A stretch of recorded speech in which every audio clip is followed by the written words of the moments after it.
रात्रीचे 10 वाजले होते. मी बघितलं तर त्या रूममध्ये लाईट चालू होती. मला विचार आला की एवढ्या उशिरापर्यंत अजय काय करत असेल, म्हणून मी ते बघण्यासाठी त्याच्या घराच्या खिडकीजवळ पोचले. खिडकी उघडी होती म्हणून मी खिडकीतून आत बघू लागले तर अजय बेडवर झोपला होता आणि त्याच्या हातात मोबाईल होता. दुसऱ्या हाताने तो स्वतःमध्येच मग्न होता. पण मी जे पाहिलं ते पाहून माझं मनही अस्वस्थ होऊ लागलं. अजयला त्या दिवशी मी रंगेहात पकडलं होतं. मी त्याच्याजवळ जाऊन त्याला आवाज दिला आणि बोलले, अजय काय करत आहेस? हे ऐकून अजय माझ्याकडे आश्चर्याने बघू लागला आणि त्याने पटकन स्वतःला सावरले. तो खूप घाबरला होता. त्याचे पाय थरथरत होते. मी त्याला दरवाजा उघडायला सांगितला तर तो कपडे घालू लागला. मी त्याला कपडे न घालता आहे त्या स्थितीत दरवाजा उघडायला सांगितला. आता तो लाचार होता आणि त्याने तसाच दरवाजा उघडला. मी थेट त्याच्या पलंगाजवळ गेले. पलंगावर फोन पडला होता. मी त्याचा फोन ओपन केला. त्याला लॉक नव्हता आणि मग जे बघितलं ते थक्क करणारं होतं. त्याच्या मोबाईलमध्ये माझे वेगवेगळ्या अँगलने काढलेले फोटो होते. एक फोटो तर असा होता की तो शब्दातही सांगणे कठीण होते. त्याने असे फोटो कधी काढले याचा मला अंदाजही नव्हता. तो लगेच दरवाजाकडे गेला आणि आतून कडी लावून त्याने माझ्यासोबत जे काही केलं ते शब्दात सांगता येणार नाही. नमस्कार मित्रांनो, माझं नाव प्रिया. माझं वय 34 वर्ष आहे.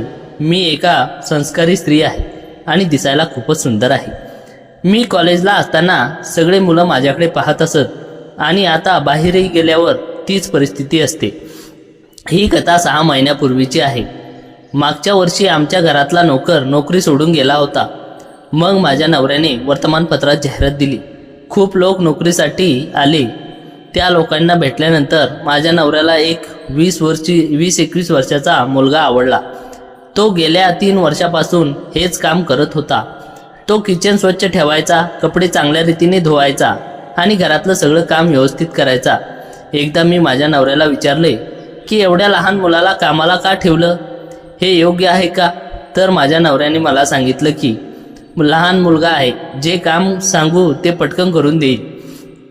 पण त्याने कुठे माहीत होतं की हा मुलगा पुढे काय करेल. माझ्या नवऱ्याचं वय 44 वर्ष होतं आणि ते कामाच्या तणावामुळे वयाच्या आधीच थकल्यासारखे वाटायचे. ते पूर्ण दिवस कामात व्यस्त राहायचे. घरात एवढी सुंदर पत्नी असून सुद्धा त्यांचे माझ्याकडे परत लक्ष नव्हतं. आमचं लग्न झालं तेव्हा आम्ही एकमेकावर खूप प्रेम करायचो, पण ते प्रेम हळूहळू कमी होत गेलं. आता परिस्थिती अशी होती की आमच्यात दुरावा वाढला होता. एवढं सगळं होऊनही मी एका संस्कारी पत्नीसारखं हे सगळं सहन करत होते. दुसऱ्या कोणत्याही माणसाकडे पाहतही नव्हते. पण जेव्हापासून हा नवीन मुलगा अजय कामासाठी आला त्या दिवसापासून माझे विचार बदलू लागले. अजय 21 वर्षाचा तरुण आणि सुदृढ मुलगा होता. त्याचं शरीर एकदम फिट होतं. अजय मला मॅडम किंवा काकू म्हणून हाक मारायचा. मी त्याला जे काम सांगायचे ते तो पटकन करून द्यायचा. कुठल्याही प्रकारचा आळस न करता तो काम करायचा. साध्या भाषेत सांगायचं तर तो आदर्श मुलगा होता. सुरुवातीला मला अजयबद्दल काहीच आकर्षण नव्हतं, पण नंतर काही घडामोडी अशा घडल्या की माझ्या मनात त्याच्याबद्दल भावना निर्माण होऊ लागल्या. एकदा आम्ही दोघं किचनमध्ये साफसफाई करत होतो. मी खाली साफ करत होते आणि अजय स्टूलवर उभा राहून वरची जागा साफ करत होता. काम करताना अजयचे कपडे खराब होत होते म्हणून त्याने त्याचा शर्ट काढून बाजूला ठेवला होता. तो बनियनवर स्टूलवर उभा राहून काम करत होता. त्याच्या हालचालींमुळे स्टूल अचानक सरकला. तेवढ्यात मी त्याला पकडून सावरलं आणि म्हणाले, अजय लक्ष देऊन काम कर. तो म्हणाला, हो काळजी करू नका. मी स्टूल घट्ट पकडून उभी होते आणि तो वर सफाई करू लागला. त्याच्या हालचालीमुळे त्याचं शरीर माझ्या जवळ येत होतं. माझ्या शरीरातून एक वेगळीच लहर पसरली. खूप दिवसांनी कोणाची तरी असा जवळ स्पर्श मला जाणवत होता. तेवढ्यात माझ्या तोंडावर एक पाण्याचा थेंब पडला. मी वर बघितलं तर अजयच्या कपाळावरून घामाचा ठिपका खाली सांडला होता. त्या क्षणी माझ्या मनात त्याच्याबद्दलचे आकर्षण अधिकच वाढले. इतक्या जवळ एक तरुण शरीर आणि मी एकाकी पडलेली स्त्री. स्टूल हलत असल्याने मी पटकन त्याला कमरेला हात घालून पकडलं. माझं हृदय वेगाने धडधडू लागलं. मी हळू आवाजात कुजबुजले, अजय सांभाळून. त्याने खाली वाकून माझ्या डोळ्यात पाहिलं आणि मंद हसत म्हणाला, हो मी लक्ष देतोय. मी स्टूल पकडून उभी होते. कामामुळे ओलं झालेलं त्याचं अंग माझ्या चेहऱ्याला स्पर्श जात होतं. माझ्या अंगावर काटा आला. मजबूत खांदे, घामाने झगमगणारी मान आणि शरीराची रचना पाहून मला त्याच्याबद्दल तीव्र आकर्षण जाणवू लागलं. त्यानंतर मी वारंवार त्याच्या जवळ जाण्याचा प्रयत्न करू लागले, पण त्याच्या डोळ्यात सुरुवातीला माझ्यासाठी फक्त आदर दिसायचा. प्रेम किंवा आकर्षण दिसत नव्हतं. सुरुवातीला मी थोडी निराश झाले, पण मी प्रयत्न सोडले नाहीत. त्या दिवशी घरात कुणीही नव्हतं. सर्वत्र शांतता होती. मी आंघोळीसाठी बाथरूममध्ये गेले, पण जाणून बुजून कपडे बाहेर पलंगावर ठेवून गेले. पाण्याचा गारवा आणि साबणाचा सुगंध हवेत दरवळत होता. माझ्या मनात अजयच्या जवळ घेण्याचा विचार आला. मी थोड्या वेळाने मोठ्या आवाजात हाक मारली, अजय ऐकतोस का? मी कपडे आत न्यायला विसरले, प्लीज ते आणून देशील का? क्षणात त्याचा आवाज आला, हो कुठे आहेत कपडे? मी म्हणाले, टेबलवर ठेवले आहेत, घेऊन ये. तो टेबलकडे गेला आणि कपडे हातात उचलून बाथरूम बाहेर आला. माझा चेहरा साबणाने भरलेला होता आणि डोळे मिटलेले होते. मी दरवाजा अर्धवट उघडला. दार उघडताच अजयची नजर माझ्यावर पडली आणि तो स्तब्ध झाला. त्याचे डोळे माझ्यावर स्थिरावले. त्याचा श्वास जड झाला होता. मी हलकेच म्हणाले, अजय माझे कपडे दे ना. तो दचकला आणि म्हणाला, हो घ्या. मी हसून त्याच्या हातातून कपडे घेतले आणि दाराआड गेले, पण त्याच्या डोळ्यातील ती भूक स्पष्ट दिसत होती. कपडे घालून मी बाहेर आले. तो अजूनही हॉलमध्ये उभा होता. मी हसून विचारलं, काय झालं अजय, एवढा शांत का? तो थोडा घाबरून म्हणाला, काही नाही. मी त्याच्याजवळ गेले. आमच्यातलं अंतर खूप कमी झालं होतं. त्याच्या नजरेत आदर आणि आकर्षण दोन्ही एकत्र दिसत होतं. तो गुपचूप त्याच्या खोलीत निघून गेला. त्या दिवशी माझे पती ऑफिसला गेले होते. घरात फक्त मी आणि अजय होतो. मी अजयला हाक मारली, अजय इकडे ये जरा. तो धावत आला. मी पलंगावर बसले होते आणि पायाला वेदना होत असल्याचे नाटक केले. अजय कालपासून पायात खूप कळ येते, थोडं तेल लावून मालिश करून देशील का? त्याने होकार दिला आणि तेलाची बाटली आणून माझ्या पायावर हळूवार हात फिरवला. त्याचा तो पहिला स्पर्श जाणवताच माझ्या अंगावर काटा आला. हळूहळू मी साडी थोडी बाजूला केली. अजय थोडा बिथरला, पण तो काम करत राहिला. त्याच्या मनात सुरू असलेली घालामेल मला स्पष्ट दिसत होती. मी म्हणाले, खूप छान करतोयस अजय. त्यानंतर 2-3 दिवसात आमच्यातील आकर्षण अजून वाढले. मग तो दिवस आला जेव्हा सर्व काही बदलणार होते. एका रात्री मला अचानक जाग आली. मी किचनमध्ये पाणी प्यायला गेले. आमच्या घराच्या बाहेर नोकरीसाठी एक छोटी खोली बनवली होती. तिथे अजय राहत होता. खिडकीतून त्या खोलीत लाईट चालू दिसली. मी खिडकीजवळ जाऊन पाहिलं तर अजय बेडवर झोपून मोबाईल पाहत होता. मी आत जाऊन त्याला रंगेहात पकडलं. तो खूप घाबरला, पण जेव्हा मी त्याचा फोन पाहिला तेव्हा त्यात माझे अनेक फोटो होते. मी रागवण्याचं नाटक केलं. तो गयावया करत म्हणाला, मॅडम मला माफ करा, माझ्याकडून चूक झाली. तुम्ही खूप सुंदर आहात म्हणून मी स्वतःवर नियंत्रण ठेवू शकलो नाही. मी त्याच्याजवळ गेले आणि म्हणाले, तुला काय वाटतं मी यावर रागवेन? मला हे आवडतं. हे ऐकून तो थक्क झाला. त्याच्या डोळ्यातील संकोच निघून गेला. मी त्याचा हात माझ्या हातात घेतला. खोलीत चंद्रप्रकाश पसरला होता. त्या रात्री आमच्यातील सर्व अंतर मिटले. आम्ही एकमेकाच्या जवळ आलो. त्या रात्रीपासून अजय आणि माझे नाते पूर्णपणे बदलले. आम्ही जेव्हा वेळ मिळे तेव्हा आम्ही एकमेकांच्या जवळ येत असू. दिवसा घरातील कामे आणि दैनंदिन व्यस्तता असली तरी आमचे लक्ष एकमेकांकडे असायचे. पण हे सुख फार काळ टिकले नाही. एका रात्री आम्ही खोलीत एकत्र असताना खिडकीतून चंद्रप्रकाश आत येत होता. अचानक खोलीचा दरवाजा उघडला. समोर माझे पती उभे होते. त्यांच्या डोळ्यात राग, वेदना आणि विश्वासघाताचे दुःख स्पष्ट दिसत होते.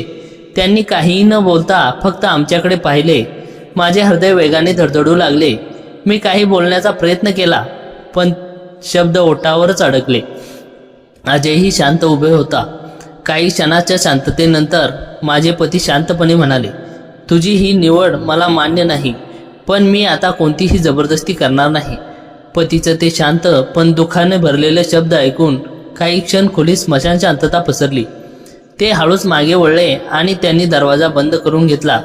त्यांचा तो शांतपणा कोणत्याही ओरडण्यापेक्षा किंवा रागापेक्षा जास्त भोचणारा होता. त्यांचा जाण्यानंतर अजय एकदम सुन्न होऊन खाली बसला. त्याचा चेहरा पांढरा पडला होता आणि अंगातून घाम सुटला होता. त्याच्या नजरेत भीती आणि अधीरपणाची भावना स्पष्ट दिसत होती. मॅडम, आता काय होणार? साहेब पोलिसात तक्रार करणार नाहीत ना? मला खूप भीती वाटते, अजय थरथरत्या आवाजात पुटपुटला. मी स्वतःला सावरलं. माझ्या मनातही एक क्षण धाकधूक झाली होती. पण पतीने जे शेवटचे शब्द उच्चारले होते, मी आता कोणतीही जबरदस्ती करणार नाही, त्यातून मला एक गोष्ट स्पष्ट झाली होती. आमचं नातं जे वर्षापासून फक्त नावापुरतं उरलं होतं, ते आता पूर्णपणे संपलं होतं. त्यांनी मला मनातून कधीच मुक्त केलं होतं. मी अजयच्या जवळ गेले आणि त्याच्या शेजारी बसले. मी त्याचा थरथरणारा हात माझ्या दोन्ही हातात घेतला. अजय, शांत हो. काहीही होणार नाही. मी तुझ्यासोबत आहे ना? मी अत्यंत प्रेमाने आणि ठामपणे म्हणाले. माझ्या स्पर्शाने आणि शांत आवाजाने अजयचा थरथराट हळूहळू कमी झाला. त्याने माझ्याकडे पाहिले. त्याच्या डोळ्यात अजूनही ती अस्वस्थता होती. पण मॅडम, साहेब मी माझ्या हाताने बोट त्याच्या ओठावर ठेवले. आता साहेब किंवा जग याबद्दल विचार करू नकोस. आजपर्यंत मी या बंधनात राहून स्वतःला मारत आले, पण तुझ्या स्पर्शाने मला जगण्याचा, प्रेमाचा खरा अर्थ शिकवला. आता मागे फिरणे शक्य नाही. चंद्रप्रकाश खिडकीतून थेट आमच्या पलंगावर पडत होता. रात्रीचा गार वारा पडद्यांचे हलके स्पर्श करत जात होता. बाहेरच्या जगातील सर्व भीती, बंधने आणि चिंता जणू त्या खोलीच्या दाराबाहेर राहिल्या होत्या. खोलीत फक्त आम्ही दोघे होतो, एकमेकाच्या वासाने, उष्णतेने आणि धडधडणाऱ्या हृदयाने भरलेले. मी हलकेच मान झुकून माझे ओठ अजयच्या गालावर टेकवले. त्याचा गाल अजूनही भीतीने गार पडला होता, पण माझ्या ओठांच्या स्पर्शाने त्याच्या अंगात एक वेगळे श्वास रोखणारी लहर धावली. त्याने डोळे मिटले. मी माझी बोट त्याच्या घनदाट केसात फिरवली आणि त्याच्या कानाजवळ कुजबुजले. अजय, मला अजूनही तुझा सहवास हवा आहे. या भीतीला आपल्या प्रेमावर हवी होऊ देऊ नकोस. माझे हे शब्द ऐकून अजयच्या नजरेतील भीती हळूहळू वितळली आणि त्याची जागा एका अथांग अनावर आवेगाने घेतली. त्याला जाणवले की मी आता पूर्णपणे त्याची झाली आहे. त्याने हळूच माझा चेहरा आपल्या हातात धरला. त्याच्या बोटांचा तो उबदार स्पर्श माझ्या गालावर मानेकडे घसरला. प्रिया, त्याने पहिल्यांदा माझ्या नावाने हाक मारली. त्याच्या तोंडून माझे नाव ऐकून माझ्या मनात आनंदाची एक वेगळीच घंटा वाजली. हो अजय, मी अगदी जवळ जात उत्तर दिले. त्याने मला हळूच आपल्या मिठीत ओढले. यावेळी त्याची मिठी आदराने सारखी संकोचलेली नव्हती, तर त्यात एक हक्क होता, एक तीव्र ओढ होती. त्याने मजबूत खांदे आणि छाती माझ्या शरीराला टेकली. त्याच्या हृदयाची धडधड माझ्या छातीत प्रतिध्वनित होत होती. रात्रीच्या त्या शांततेत आमचे श्वास एकमेकात गुंतत गेले. त्याने हलकेच माझे ओठ आपल्या ओठात घेतले. तो स्पर्श इतका मऊ, ओला आणि भावनिक होता की माझ्या अंगातून विजेचे प्रवाह गेल्यासारखा झाला. मी माझे हात त्याच्या पाठीभोवती घट्ट आवळले आणि स्वतःला पूर्णपणे त्याच्या हवाली केले. चंद्रप्रकाशाच्या मंद उजेडात आमची रूपे अधिकच सुंदर दिसत होती. अजयने मला सावकाश पलंगावर टेकवले आणि तो माझ्या शेजारी आला. त्याच्या हाताची बोटे माझ्या साडीच्या पदरावरून, माझ्या पोटावरून आणि कमरेवरून फिरू लागली. प्रत्येक स्पर्शासोबत माझ्या तोंडून एक हलकी आव्हानात्मक हुंदकी बाहेर पडत होती. तू इतकी सुंदर आहेस प्रिया, की तुझ्यासमोर जगभरातलं कोणतंही सुख फिकं वाटेल, अजय माझ्या कानात हळूच म्हणाला. त्याचा तो उबदार श्वास माझ्या मानेवर होता, ज्यामुळे माझ्या अंगावर काटा येत होता. त्याने त्याच्या ओठाचा प्रवास माझ्या ओठावरून खाली माझ्या मानेकडे आणि खांद्याकडे सुरू केला. त्याचा प्रत्येक स्पर्श मनातील उरली सुरली भीती पार पुसून टाकत होता. मी डोळे मिटले, फक्त त्या सुखाचा आस्वाद घेत होते. वर्षापासून कोरडं पडलेलं माझं मन आज अजयच्या प्रेमाच्या पावसात पूर्णपणे भिजून गेलं होतं. आम्ही दोघे एकमेकांच्या प्रेमात, आवेगात इतके बुडून गेलो होतो की वेळ कुठे जात होती याचं भान राहिलं नव्हतं. खोलीत फक्त आमच्या श्वासांचा मंद आवाज आणि हृदयाची धडधड घुमत होती. त्याच्या ताकदीने भरलेला पण तितकाच हळूवार स्पर्श मला एक वेगळ्याच जगात घेऊन जात होता, जिथे ना कोणती बंधने होती, ना कोणाचा धाक. पहाटेच्या मंद प्रकाश खिडकीतून आत येईपर्यंत आम्ही एकमेकाच्या मिठीत पडून होतो. रात्रभर चाललेल्या त्या सुंदर आणि रोमॅन्टिक प्रवासानंतर माझे डोके अजयच्या छातीवर होते आणि त्याचे हात माझ्या केसातून फिरत होते. पतीच्या उघड झालेल्या सत्याने आमचे जुने आयुष्य जरी संपवले असले तरी त्या रात्रीचे आमच्यासाठी एक नव्या प्रेमाची भरलेल्या आणि मुक्त आयुष्याची सुरुवात केली होती. आता पुढे काय होईल याची काळजी न करता मी अजयच्या उबदार मिठीत स्वतःला सुरक्षित आणि परिपूर्ण अनुभवत होते. पहाटे तांबडे फुटू लागले होते. खिडकीतून येणारा धुसूर प्रकाश खोलीत पसरत असताना त्या मंद प्रकाशात रात्रीच्या धुंदीची जागा आता एका गंभीर आणि भाविक शांततेने घेतली होती. माझे डोके अजूनही अजयच्या छातीवर होते. त्याच्या हृदयाची धडधड संत ठामपणे सुरू होती. मी हळूच माझे डोळे उघडले आणि अजयच्या चेहऱ्याकडे पाहिले. त्याचे डोळे उघडलेच होते. तो छताकडे एकटक पाहत काहीतरी खोल विचारात गढून गेला होता. त्याच्या चेहऱ्यावर रात्रीचा तो प्रेमाचा आवेश आता ओसरला होता आणि तिथे एका 20 वर्षाच्या मुलाची हुरहुर, काळजी आणि भविष्याची भीती स्पष्ट दिसत होती. अजय, मी अगदी हळू आवाजात त्याच्या छातीवर हात ठेवत हाक मारली. माझ्या आवाजाने तो दचकला. त्याने मान खाली करून माझ्याकडे पाहिले. त्याच्या डोळ्यात पाणी तरळलं होतं. ते पाहून माझं हृदय हेलावले. मी पटकन उठून बसले आणि त्याचा चेहरा माझ्या दोन्ही हातात धरला. काय झालं अजय? काय विचार करतोयस? अजयच्या डोळ्यातून एक अश्रू घसरून माझ्या हातावर पडला. तो अतिशय काकुळतीने म्हणाला, प्रिया मॅडम, रात्री जे काही झालं त्याबद्दल मला स्वतःचाच राग येतोय. मी एक नोकर आहे. साहेबांनी मला निवारा दिला, काम दिलं आणि मी त्यांच्याच विश्वासघात केला. रात्रीच्या त्या भीतीत मी तुमच्याजवळ आलो, पण आता विचार करताना वाटतंय की मी तुमचा संसार उद्ध्वस्त केला. साहेबांचे ते शब्द अजूनही माझ्या कानात घुमतायत. अजयचे ते निष्पाप आणि गुन्हेगारी भावनेने भरलेले शब्द ऐकून माझे मन भरून आले. एका तरुण मुलाच्या मनात चाललेली ही भावनिक ओढाताण मी स्पष्ट पाहू शकत होते. मी माझे अश्रू पुसत प्रेमाने म्हणाले, अजय, स्वतःला दोष देऊ नकोस. तू काहीही चुकीचं केलं नाहीस. आमचा संसार साहेबांनी किंवा तू नाही तर या नात्याला मनमोकळेपणाने आणि प्रेमाच्या अभावाने खूप वर्षापूर्वीच संपवलं होतं. आम्ही फक्त एका छताखाली राहणारे अनोळखी झालो होतो. तू मला ती स्त्री म्हणून जगण्याची जाणीव करून दिलीस जी मी खूप वर्षापूर्वी विसरून गेले होते. यात तुझा काहीही अपराध नाही. एवढ्यात बाहेरून मुख्य दरवाजाचा आवाज आला. साहेब कुठेतरी बाहेर जात होते. अजय पटकन उठून उभा राहिला. त्याच्या चेहऱ्यावर पुन्हा एकदा अधीरपणाची सावली पसरली. तो म्हणाला, मी साहेबांना तोंड कसं दाखवू? मी आता इथे राहू शकत नाही प्रिया. मी निघून जातो. अजय थांब. मी त्याचा हात घट्ट पकडला. तू कुठे जाणार? तुझ्याशिवाय माझं काय होईल? त्याच वेळी हॉलमधून साहेबांनी शांत आवाज आला, अजय जरा बाहेर ये. तो आवाज ऐकून अजयच्या अंगातून भीतीची लहर निघून गेली. तो माझ्याकडे पाहत थरथरत्या पावलांनी बाहेर पडला. मीही साडी नीट करत त्याच्या मागे मागे हॉलमध्ये आले. साहेबांच्या हातात एक छोटी बॅग होती. ते बाहेर जाण्याच्या तयारीत होते. त्यांच्या चेहऱ्यावर ना राग होता ना कसलाही द्वेष, फक्त एक गाढ शांतता आणि थकवा होता. त्यांनी अजयकडे पाहिले, जो मान खाली घालून उभा होता.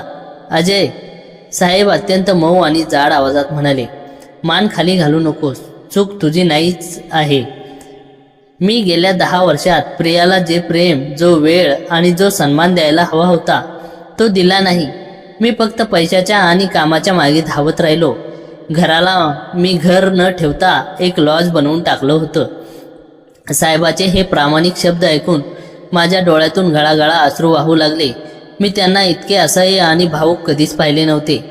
ते माझ्याकडे वळाले. त्यांच्या डोळ्यात पश्चातापाचे भाव होते. प्रिया, मला माफ कर. मी तुझ्या भावना कधीच समजून घेऊ शकलो नाही. तू वर्षानुवर्ष या घरात एकटी पडली होतीस आणि मी ते उघड्या डोळ्यांनी दुर्लक्षित केलं. काल रात्री जेव्हा मी तुम्हा दोघांना एकत्र पाहिलं तेव्हा मला तुझा राग नाही आला, मला स्वतःची कीव आली. मला जाणवलं की मी तुला किती आधीच गमावलं आहे. त्यांनी आपल्या खिशातून घराची चावी आणि काही पैसे काढले आणि टेबलवर ठेवले. मी काही दिवसासाठी बाहेर चाललो आहे, साहेब म्हणाले. प्रिया, तुला तुझ्या आयुष्याचा निर्णय घेण्याचे पूर्ण स्वातंत्र्य आहे. जर तुला अजयसोबत नवीन आयुष्य सुरू करायचं असेल तर मी तुझ्या वाटेत कधीच अडथळा बनणार नाही. मी तुला या बंधनातून मुक्त करतो. साहेबांची एवढे बोलून अजयच्या खांद्यावर हात ठेवला आणि म्हणाले, अजय, ही खूप संवेदनशील आणि हळवी स्त्री आहे. हिला कधी दुखू नकोस, हिची काळजी घे. एवढे बोलून साहेब मागे वळले आणि शांतपणे घराचा दरवाजा उघडून बाहेर निघून गेले. दाराचा आवाज झाल्यावर खोलीत फक्त माझ्या हुंदक्यांचा आवाज घुमू लागला. मी तिथेच जमिनीवर बसलोय. माझ्या आयुष्यात इतका मोठा भावनिक भूकंप येईल असं कधीच मी विचार केला नव्हता. एका बाजूला वर्षाची जुनी नाती सुटल्याचे दुःख होते, तर दुसऱ्या बाजूला एका नव्या मोकळ्या आयुष्याची सुरुवात होती. अजय हळूच माझ्या शेजारी खाली बसला. त्याने मला अत्यंत प्रेमाने आणि आदराने आपल्या जवळ घेतले. त्याने माझे डोके आपल्या छातीशी लावले. प्रिया, अजयचा आवाज गदगदला होता. साहेबांनी आज मला नोकर नाही तर एक माणूस म्हणून जबाबदारी दिली आहे. मी वचन देतो, मी माझ्या श्वासांच्या शेवटच्या क्षणापर्यंत तुझ्या डोळ्यात कधीही अश्रू येऊ देणार नाही. मी तुला सर्व प्रेम आणि आनंद देईन ज्याची तू हकदार आहेस.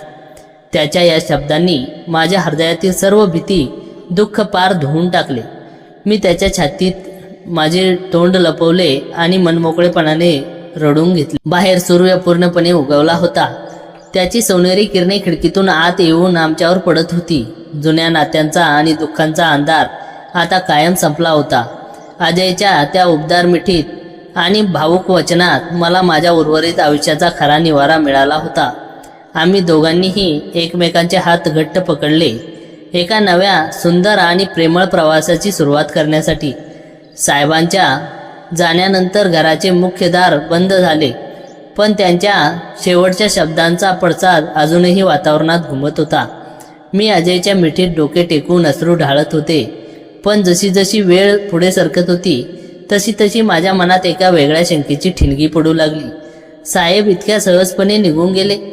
जो माणूस व्यवसायात अगदी लहानशा फायद्या तोट्याचा हिशोब अत्यंत कठोरपणे ठेवायचे, ते आपल्या पत्नीला आणि घराला एका क्षणात नोकराच्या हाती सोपवून शांतपणे निघून जातील, ही गोष्ट माझ्या पचनी पडत नव्हती. त्यांच्या त्या नेहमीच्या शांत आणि गंभीर चेहऱ्यामागे काहीतरी भयंकर लपलं होतं, ज्याचा आम्हाला अंदाजही नव्हता. अजय, मी एकदम त्याच्या मिठीतून बाहेर येत डोळ्यात पाहिले. माझ्या रडण्याचा आवाज एकदम थांबला होता. काय झालं प्रिया, अशी अचानक का उठलीस? अजयने काळजीपोटी विचारले. साहेब इतक्या सहजासहजी हार मानणारे नाहीत अजय. ते ज्या प्रकारे शांत होते ते सामान्य नव्हतं. मला काहीतरी भलतंच घडणार असल्याचे कानकून लागते. मी अस्वस्थ होऊन उठले आणि हॉलमध्ये फेऱ्या मारू लागले. अजयने मला शांत करण्याचा प्रयत्न केला. प्रिया, तू उगाच जास्त विचार करतेस. साहेबांना पश्चाताप झाला होता म्हणूनच ते निघून गेले. नाही अजय, तू साहेबांना नीट ओळखत नाहीस, मी ठामपणे म्हणाले. माझं लक्ष साहेबांनी टेबलवर ठेवलेल्या चाव्या आणि पैशाकडे गेलं. मी तिथे गेले आणि टेबलवरच्या द्रावक उघडला. साहेबांचा एक खास वैयक्तिक डायरी आणि त्यांचं काही महत्त्वाचे कागदपत्रे गायब होती. एवढेच नाही तर हॉलच्या कोपऱ्यात असलेल्या त्यांची लॅपटॉपची बॅगही तिथे नव्हती. जर ते काही दिवसासाठीच बाहेर गेले होते तर ते इतक्या घाईघाईत आपली सर्व महत्त्वाची कागदपत्रे सोबत घेऊन का गेले? माझ्या मनात शंकेची पाल चुकचुकली. मी साहेबांच्या स्टडी रूममध्ये धावले. अजयही माझ्या पाठीमागे आला. स्टडी रूमचा दरवाजा उघडताच मला काहीतरी वेगळेच जाणवले. टेबलावरचे सर्व कागदपत्रे विस्कटलेले होते. भिंतीवर अडकवलेले आमचे जुने फोटो फ्रेम थोडे तिरपे झाले होते. मी पुढे जाऊन ते फ्रेम सरळ करू लागले. तितक्यात मला त्या फ्रेमच्या मागे एक छोटासा बारीक लाल लाईट चमकताना दिसला. माझा श्वास तिथेच रोखला गेला. अजय, इथे ये, मी घाबरलेल्या आवाजात ओरडले. अजयने जवळ येऊन पाहिले. त्या फोटोच्या फ्रेम मागे एक अत्यंत सूक्ष्म स्पाय कॅमेरा बसवलेला होता. हे पाहताच माझ्या पायाखालची जमीन सरकली. माझ्या अंगातून भीतीची एक भयंकर लाट पसरली होती. म्हणजेच काल रात्री घडलेला प्रत्येक क्षण, आमचे बोलणे, आमचा रोमांस, सर्व काही कॅमेऱ्यात रेकॉर्ड झाले होते. हा कॅमेरा कधीपासून आहे इथे? अजयचा आवाज भीतीने थरथरू लागला. त्याची ती मगाची धीर गंभीर वृत्ती पार निघून गेली होती. मी लगेच स्वतःला सावरले आणि विचार करू लागले. जर साहेबांनी हा कॅमेरा लावला होता तर काल रात्री ते अचानक खोलीत येणे, कोणताच राग न दाखवता शांतपणे पश्चाताप झाल्याचे नाटक करणे आणि सकाळी घर सोडून निघून जाणे, हा सगळा एक खूप मोठा कट होता. पण साहेबांना हे सगळं करून काय मिळणार? अजयने डोक्याला हात लावला. तितक्यात साहेबांच्या स्टडी टेबलवर असलेल्या लँडलाईन फोन मोठ्याने आवाजात वाजला. त्या शांत खोलीत फोनची रिंग एखाद्या धोक्याच्या घंट्यासारखी वाजत होती. मी आणि अजय एकमेकांकडे पाहत राहिलो. कोणाचेही पुढे जाऊन फोन उचलण्याचे धाडस होत नव्हते. 5-6 रिंगा आवाजल्यानंतर मी थरथरत्या हाताने फोनचा रिसिव्हर उचलला आणि कानाला लावला. हॅलो. माझा आवाज कशातच अडकला होता. दुसऱ्या बाजूने एक थंड, क्रूर आणि परिचित हसण्याचा आवाज आला. तो साहेबांचाच आवाज होता. पण सकाळी जो मानवी आणि भावूक आवाज ऐकायला मिळाला होता त्यापेक्षा हा पूर्णपणे वेगळा होता. यात एक राक्षसी आनंद होता. कसा वाटला माझा सकाळी दिलेला ऑस्कर लेवलचा परफॉर्मन्स प्रिया? साहेबांनी उपहासात्मक विचारले. तुम्ही काय खेळ खेळताय? मी रागाने आणि भीतीने कापत विचारले. खेळ तर आता सुरू झालाय. माझी संस्कारी बायको. साहेबांचा आवाज अचानक कठोर झाला. तुला काय वाटलं माझ्या पाठीमागे तू एका 20 वर्षाच्या नोकरासोबत माझ्याच घरात हे सगळं करशील आणि मला काहीच कळणार नाही? मी गेल्या 2 महिन्यापासून तुम्हा दोघांच्या प्रत्येक हालचालीवर लक्ष ठेवून होतो. तुम्ही आम्हाला आधीच पाहिलं होतं? मी थक्क होऊन विचारलं. हो, स्टडी रूममध्येच नाही तर तुमच्या बेडरूममध्ये आणि किचनमध्येही मी गुप्त कॅमेरे लावले होते. काल रात्री तुम्ही दोघांनी मर्यादा ओलांडल्याचा प्रयत्न सेकंदाचा व्हिडिओ माझ्यासाठी HD क्वालिटीमध्ये सुरक्षित आहे. साहेब हसत म्हणाले. माझ्या अंगातून घाम सुटू लागला. तुम्हाला काय हवे आहे? पोलिसात जाणार आहात का तुम्ही? पोलीस? साहेब जोरात हसले. नाही प्रिया, पोलीस खूप साधी गोष्ट झाली. मला माझे थकीत 5 कोटी रुपयाचे कर्ज फेडायचे आहे आणि तुझा हा प्रियकर अजय, त्याच्या नावावर त्याच्या गावी असलेल्या जमिनीची किंमत साधारण 1 कोटी रुपये आहे आणि तुझ्या नावावर असलेल्या या बंगल्याची किंमत 4 कोटी आहे. माझे डोळे आश्चर्याने मोठे झाले. म्हणजे अतिशय सोपा आहे. साहेबांचा आवाज आता पूर्णपणे ब्लॅकमेलर सारखा झाला होता. आज संध्याकाळपर्यंत प्रिया, तू या बंगल्याची मालकी माझ्या नावावर हस्तांतरित करण्याच्या कागदपत्रावर सही करशील आणि अजय, तू तुझ्या गावाकडची जमीन विकून ती रक्कम माझ्या अकाउंटमध्ये ट्रान्स्फर करशील. जर संध्याकाळी 6 वाजेपर्यंत हे घडलं नाही तर तुमचा तो रोमांस आणि रासलीलेचा व्हिडिओ मी इंटरनेटवर आणि तुमच्या दोघांच्या नातेवाईकांच्या व्हॉट्सअप ग्रुपवर व्हायरल करेन. नाही साहेब, कृपया असं करू नका. आमचं आयुष्य उद्ध्वस्त होईल. अजय फोन जवळ येऊन जोरात ओरडला. अजय साहेबांना शांतपणे म्हणाले. तुझ्याकडे आणि प्रियाकडे फक्त 6 तास आहेत.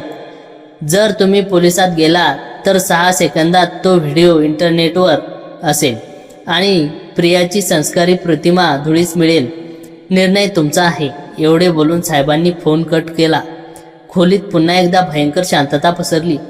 फोनच्या टोन टून टून असा आवाज येत होता. साहेबांनी आम्हाला अशा जाळ्यात अडकवले होते जिथून बाहेर पडण्याचा कोणताही मार्ग तिथेच नव्हता. ते पश्चातापाचे नाटक, ते प्रेमाचे शब्द, सर्व काही आम्हाला ब्लॅकमेल करून आमचे सर्वस्व हिरावून घेण्यासाठी आखलेले एक भीषण कट होता. संध्याकाळचे 6 वाजायला आता फक्त 6 तास बाकी होते. अजय घाबरून गेला खाली बसला होता तर मी त्या गडद अंधारात जाणाऱ्या संकटाचा सामना करायचा याचा विचार करत शॉक लागल्यासारखी उभी होते. साहेबांचे पुढचे पाऊल काय असेल आणि आम्ही या ब्लॅकमेलिंगच्या जाळ्यातून कसे बाहेर पडू? सस्पेन्सचा हा खेळ आता अधिकच जीवघेणा झाला होता. घड्याळाची काटे टिक करत पुढे सरकत होते. दुपारी 1 वाजला होता. आमच्याकडे आता फक्त 5 तास उरले होते. अजय डोक्याला हात लावून जमिनीवर बसला होता. त्याच्या डोळ्यातून अश्रू थांबत नव्हते. प्रिया, माझी गावाकडची जमीन गेली तर माझी आई आणि लहान बहीण रस्त्यावर येतील. तीच आमच्या जगण्याचा एकमेव आधार आहे, तो हताशपणे म्हणाला. त्याचे ते शब्द ऐकून माझ्या आतला भीतीचा गोळा अचानक वितळला आणि त्याची जागा एका तीव्र रागाने घेतली. आजपर्यंत एका अबला स्त्रीसारखी प्रत्येक परिस्थिती सहन करत आले होते, पण आता माझ्या अस्तित्वाचा, माझ्या सन्मानाचा आणि माझ्यासोबत असलेल्या एका निष्पाप मुलाच्या भविष्याचा प्रश्न होता. साहेबांनी मला आणि अजयला ज्या जाळ्यात अडकवले होते तिथून पळून जाणे शक्य नव्हते, पण त्या जाळ्याची सूत्रे तोडणे नक्कीच आमच्या हातात होते. अजय उठ, मी अत्यंत ठाम आवाजात म्हणाले. अजयने अश्रू पुसत माझ्याकडे पाहिले. माझ्या चेहऱ्यावरती भीती आता पूर्णपणे गायब झाली होती. आपण साहेबांच्या समोर गुडघे टेकणार नाही. जर ते कट रचू शकतात तर आपणही गप्प बसणार नाही. मी त्याच्याजवळ जात म्हणाले, पण प्रिया, त्यांच्याकडे तो व्हिडिओ आहे. जर त्यांनी तो व्हायरल केला तर? व्हिडिओ चालवण्यासाठी आणि तो अपलोड करण्यासाठी इंटरनेट आणि त्यांचा लॅपटॉपची गरज आहे, बरोबर? मी साहेबांच्या स्टडी टेबलकडे पाहत विचारले. हो, पण ते तर लॅपटॉप सोबत घेऊन गेले आहेत, अजय म्हणाला. अजय, तू साहेबांना फक्त एक उद्योगपती म्हणून ओळखतोस, पण मी त्यांच्यासोबत 15 वर्ष काढले आहेत. साहेब कोणतीही मोठी डील किंवा ब्लॅकमेलिंग करताना कधीही लॉज किंवा हॉटेलमध्ये जात नाहीत. त्यांचं एक गुप्त ठिकाण आहे. शहराबाहेर आमचं जुनं फार्म हाऊस आहे, जिथे कोणाचाही संपर्क नसतो, आणि तिथे साहेबांचं स्वतःचं एक खाजगी सर्व्हर बनवून ठेवलं आहे. ते नक्की तिथेच बसून आपल्यावर लक्ष ठेवून आहेत. माझ्या या दाव्याने अजयच्या डोळ्यात एक नवीन आशा निर्माण झाली. म्हणजे साहेब फार्म हाऊसवर आहेत? हो, आणि सर्वात महत्त्वाची गोष्ट, साहेबांना वाटतंय की आपण घाबरलोय आणि 6 वाजेपर्यंत सही करून पैसे ट्रान्सफर करू. हीच त्यांची सर्वात मोठी चूक ठरणार आहे. आपण तिथे जाऊन थेट तो पेनड्राईव्ह आणि सर्व्हरमधला डाटा नष्ट करायचा. मी माझा प्लॅन सांगितला. अजयने मान हलवली. त्याच्यातही आता वेगळे ध्येय निर्माण झालं होतं. आम्ही लगेच तयारी केली. अजयने त्याच्या खिशातील एक छोटा टूलकिट आणि गाडीची चावी घेतली. आम्ही मागच्या दाराने बाहेर पडलो, जेणेकरून साहेबांचा कोणत्याही माणूस आसपास पाळत ठेवून असेल तर शंका येणार नाही. आम्ही अजयच्या जुन्या बाईकवर शहराबाहेरच्या फार्म हाऊसच्या दिशेने निघालो. दुपारी 3 वाजले होते. रस्ता शांत आणि निर्मनुष्य होता. वारा वेगाने आमच्या अंगाला स्पर्श करत होता. बाईक चालवताना अजयचा चेहरा पूर्णपणे गंभीर होता. 15 किलोमीटरचा प्रवास करून आम्ही फार्म हाऊसच्या जवळ पोहोचलो. फार्म हाऊस एका मोठ्या झाडाच्या मधोमध होते. आम्ही बाईक थोडी दूर जंगलात लपवून ठेवली आणि पायी चालत फार्म हाऊसच्या मागच्या बाजूला पोहोचलो. बाहेर साहेबांनी कार उभी होती. माझा अंदाज अगदी अचूक ठरला होता. साहेब तिथेच होते. आम्ही अत्यंत सावधगिरीने मागच्या खिडकीतून आत पाहिले. मुख्य हॉलमध्ये साहेब आपल्या लॅपटॉप समोर बसले होते. त्यांच्या कानाला हेडफोन लावलेला होता आणि स्क्रीनवर आमच्या घराचा CCTV फुटेज लाईव्ह फीड चालू होता. साहेब घड्याळाकडे पाहत आमच्या फोनची वाट पाहत होते. प्रिया, आता काय करायचं? अजयने हळूच माझ्या कानात विचारले. फार्म हाऊसच्या मुख्य वीज पुरवठा मागच्या बाजूला असलेला मेन स्विच बोर्डावरून होतो. तू तिथे जाऊन मेन स्विच बंद कर. संपूर्ण फार्म हाऊस अंधार होईल आणि साहेबाचं सर्व्हर बंद पडेल. साहेब गोंधळात बाहेर येतील. ते बाहेर आल्यावर मी आत जाऊन त्यांचा लॅपटॉप आणि पेनड्राईव्ह काढेल. मी प्लॅन समजावला. अजय लगेच मेन स्विच बोर्डाकडे गेला. 3, 2, 1 आणि अचानक फार्म हाऊसची सर्व लाईट गेली. आतून साहेबाचा रागट आवाज आला. What the hell? आत्ताच लाईट जायची होती का? आम्ही खिडकीतून पाहिले. साहेब लॅपटॉप सोडून टॉर्च घेऊन मागच्या दाराकडे येऊ लागले. मी अजयला डोळ्यांनी इशारा केला. अजय जाडीत लपून बसला. साहेब दार उघडून बाहेर आले आणि मेन स्विच बोर्डात तपासू लागले. ही संधी होती. मी गुपचूप उघड्या दारातून आत निसटले. हॉलमध्ये लॅपटॉप अजून चालू होता, कारण तो बॅटरीवर होता, पण सर्व्हर आणि वायफाय बंद पडले होते. मी लगेच लॅपटॉपजवळ गेले आणि तिथली ठेवलेली पेनड्राईव्ह आणि हार्ड डिस्क शोधू लागले. टेबलवर 30 पेनड्राईव्ह पडल्या होत्या. मी त्यात सर्व उचलल्या. तितक्यात बाहेर साहेबांचा ओरडण्याचा आवाज आला. अजय, तू इथे काय करतोयस? माझा श्वास रोखला गेला. साहेबांनी अजयला पाहून घेतलं होतं. मी पटकन खिडकीतून बाहेर पाहिलं. साहेबांच्या हातात एक मोठी टॉर्च होती आणि त्यांनी अजयच्या मान गच्च पकडली होती. तुम्हा दोघांना काय वाटलं? तुम्ही माझ्यापेक्षा हुशार आहात. मला आधीच माहीत होतं की प्रिया तुला घेऊन इथेच येईल. साहेब क्रूरपणे हसलं. साहेबांनी अजयला ढकलून दिले आणि खिशातून एक छोटा रिमोट काढला. प्रिया, तू आतच आहेस ना? मला माहीत आहे तू आत आहेस. तू त्या पेनड्राईव्ह घेतल्या असतील, पण मूळ डेटा माझ्या क्लाउड सर्व्हरवर अपलोड झाला आहे आणि त्याचा पासवर्ड फक्त माझ्या फोनमध्ये आहे. मी सावकाश दाराजवळ आले आणि बाहेर उभी राहिले. साहेबांच्या हातात त्यांचा मोबाईल होता. प्रिया, तू माझा विश्वासघात केलास, साहेब रागाने थरथरत म्हणाले. आता मी 6 वाजेपर्यंत थांबणार नाही. मी आत्ता स्क्रीनवर हा व्हिडिओ पब्लिक करतो. साहेबांचे बोट फोनच्या स्क्रीनवर गेले. अजय जमिनीवर पडला होता, पण त्याने साहेबाचे बोट स्क्रीनवर टेकण्याआधीच मागून साहेबाचे पाय घट्ट पकडले आणि त्यांना जोरात खिचले. साहेबाचा तोल जाऊन खाली पडले. त्यांच्या हातातून मोबाईल दूर निसटून पक्का रस्ता असलेल्या दगडावर जाऊन आदळला. मोबाईलचा डिस्प्ले पूर्णपणे फुटला आणि त्याचे तुकडे झाले. माझा फोन. साहेब वेड्यासारखे ओरडले. त्या क्षणी मी पुढे धावले आणि साहेबाच्या खिशात असलेली त्यांची ती दुसरी डायरी आणि गाडीची चावी उचलली. अजय पटकन उठला.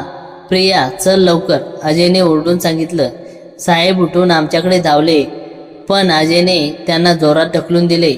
साहेब बाजूला लाकडी बाकावर जाऊन पडले. आम्ही दोघेही वेगाने धावत साहेबाच्या गाडीकडे गेलो. मी गाडीचे दार उघडले. अजय ड्रायव्हिंग सीटवर बसला. आम्ही गाडी सुसाट वेगाने तिथून पळवली. मागून साहेबाचा अगदी आणि रागाचा आवाज हवेत विरून गेला. त्यांचा फोन फुटल्यामुळे आणि सर्व्हर पॉवर कट झाल्यामुळे तो व्हिडिओ इंटरनेटवर जाण्याचा मार्ग कायमचा बंद झाला होता.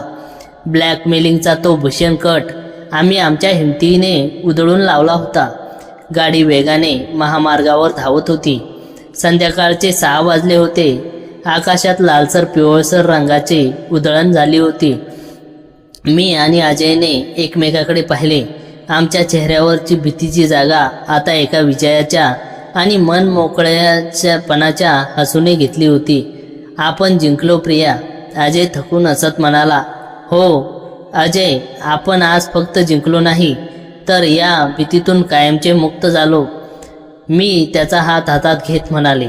आता आमच्या समोर एक नवीन आयुष्य होतं. ना कोणती ब्लॅकमेलिंग, ना कसला धाक. जुन्या बंधनांची राख झाली होती आणि त्यातून आमच्या एका नव्या स्वतंत्र आयुष्याची सुरुवात झाली होती. तर मित्रांनो, कथा कशी वाटली कमेंटमध्ये नक्की सांगा आणि असेच नवनवीन व्हिडिओ बघण्यासाठी चॅनलला सबस्क्राईब करा. धन्यवाद.